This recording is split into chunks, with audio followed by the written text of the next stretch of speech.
Portés comme des nazis en Algérie. Et effectivement, même moi qui travaille depuis pas mal d'années sur les exactions coloniales et sur les violences coloniales, j'ai parfois été effrayé de constater combien elles avaient été généralisées et que la population civile, je ne parle pas seulement des combattants d'Abdelkader ou du Bey Ahmed qui lui combattait à l'Est, mais je ne parle pas seulement des combattants, mais des populations civiles ont été véritablement dans certaines régions éradiquées ou expulsées, et avec au bout du chemin la mort par la faim, quoi.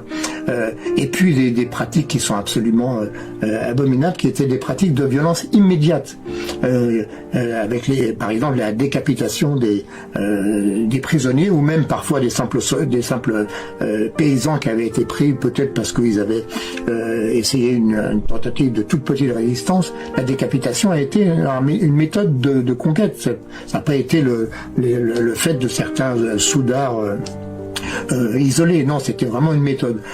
Les enfumades, il se trouve que on connaît un petit peu ce sujet parce que les enfumades de Daraa ont été bien documentées, y compris à l'époque d'ailleurs. Je me suis appuyé sur beaucoup de documents d'époque. À l'époque, les Français qui voulaient savoir pouvaient savoir. Et puis l'usage des razzias, par exemple, les razzias qui là vraiment concernaient toute la population algérienne. Je pense que toute la population rurale, en tout cas, c'est-à-dire 95% de la population algérienne de l'époque, a subi les razzias. La razzia, c'est quoi? C'est tout simplement une colonne armée qui arrive près d'un village ou près d'un campement d'une tribu et qui prend tout. D'abord pour ses propres besoins de nourriture, tout simplement. Ils prennent le blé, ils prennent les céréales, ils prennent le bétail. Mais également, bien sûr, se débarrasse des hommes.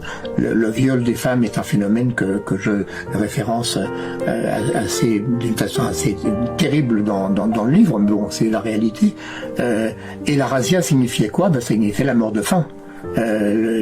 Les soldats non seulement prenaient ce qui existait, mais mettaient le feu à ce qu'ils ne pouvaient pas emporter avec eux, en particulier les silos. Et donc la mort par la faim a été consubstantielle à la conquête. Ce n'était pas un phénomène isolé. La mort par la faim a concerné des centaines de milliers d'Algériens, également par la maladie.